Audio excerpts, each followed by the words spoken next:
Allemaal dingen die je kan beleven in ons Limburgse provincie natuurlijk. Mochten er dagen zijn dat er niks te doen is, wel, dan kan je gewoon altijd lekker de fiets nemen. Want het is hier heel mooi, zeker in de herfst, om te fietsen in Limburg.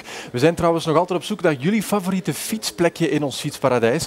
Dus stuur gewoon een foto in van een plekje waar jij gewoon even blijft bij stilstaan, dat je het zo mooi vindt.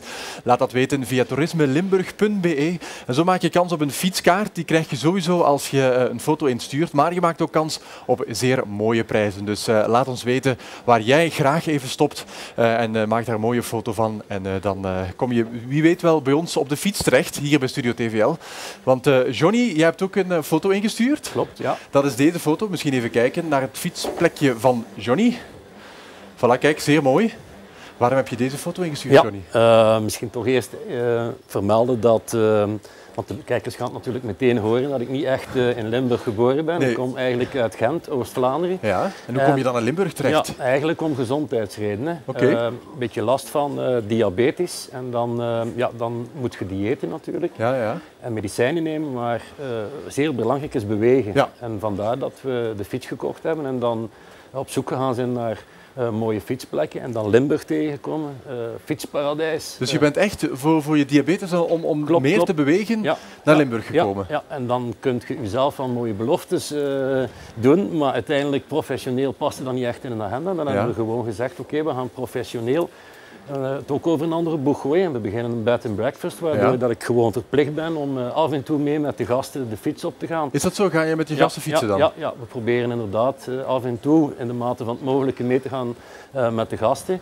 En op die manier ben ik dan ook bezig professioneel ervoor te zorgen dat we Limburg wat aan Oost- en West-Vlaanderen kunnen uitleggen. En ben ik ook met mijn gezondheid bezig vandaag. En ken je alle mooie plekjes in Limburg? Waar fiets je dan zoal? Ja, nog niet allemaal natuurlijk, maar we zijn pas van juli hier in Limburg. Dat is nog heel pril. Ja.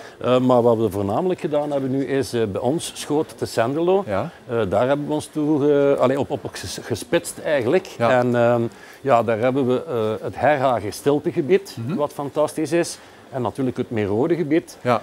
En vandaar dat we proberen bijvoorbeeld de fietsroute Averbode, Paal-Diest, die is fantastisch. Ja. Men start daar eigenlijk in de Averbode-dreef, de lekdreef zeg maar, waar iedereen in de zomer een ijsje gaat eten. Ja. Men fietst daar eigenlijk voorbij het recreatiedomein, de Vijvers. Ja. Een prachtig domein waar dat...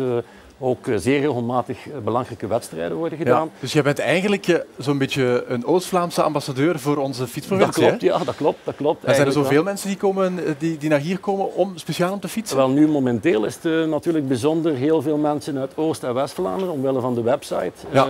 Het is raar, maar er zijn heel veel mensen uit Oost- en West-Vlaanderen die Limburg willen ontdekken. Ja. En omgekeerd dan de Limburgers die natuurlijk naar de kust willen. Maar het is zo dat ik heb collega's, ik werk in Geel. Ja. Dat is eigenlijk 10 kilometer van Schoot te Senderlo. En ook die mensen, als ze bij mij te gast zijn, die wisten eigenlijk niet hoe mooi dat hier allemaal was. En ik dacht van, oké, dat is eigenlijk een stukje een opdracht voor mij. Fantastisch, zeer goed. John, ik vond het heel leuk dat je erbij was. Bedankt voor je foto en voor je komst. Gedaan. En wij gaan stoppen met fietsen. Hè. Ik word er een beetje moe van.